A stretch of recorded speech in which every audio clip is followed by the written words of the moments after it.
Hello everyone, welcome back to Airlines Quest. Today, we've got some serious developments to discuss, so let's dive right in. Our main story focuses on Boeing and some troubling revelations about the 737 MAX. First up, let's talk about the whistleblower bombshell. Ed Pearson, a former Boeing manager, has released new documents that paint a pretty chaotic picture of Boeing's Renton factory during the production of two 737 MAX planes that later crashed in 2018 and 2019. These accidents, as you'll remember, tragically claimed 346 lives.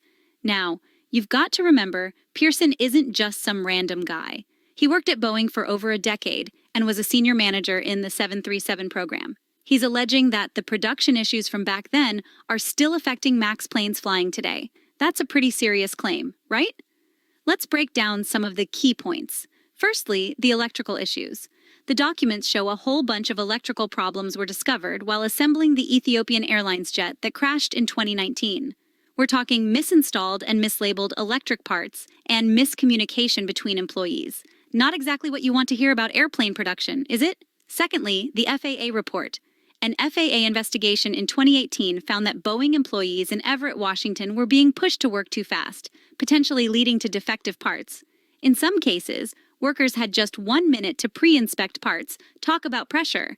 And lastly, the pre-crash incident. Here's where it gets really interesting. The plane that crashed in Ethiopia had experienced an uncommanded roll incident just months before the fatal accident. Boeing apparently told Ethiopian Airlines it was likely due to an electrical error. Pearson argues that these records support his view that the Ethiopian crash might have been triggered by an electrical problem, possibly linked to issues with electrical wire bundles. Now, it's important to note that regulatory bodies like the FAA, NTSB, and international regulators haven't agreed with Pearson's conclusions. They've maintained that the crashes were primarily caused by issues with the MCAS software. But here's the thing. Pearson insists these electrical issues could still be affecting other MAX planes in service today. That's a claim that's bound to raise some eyebrows in the aviation community.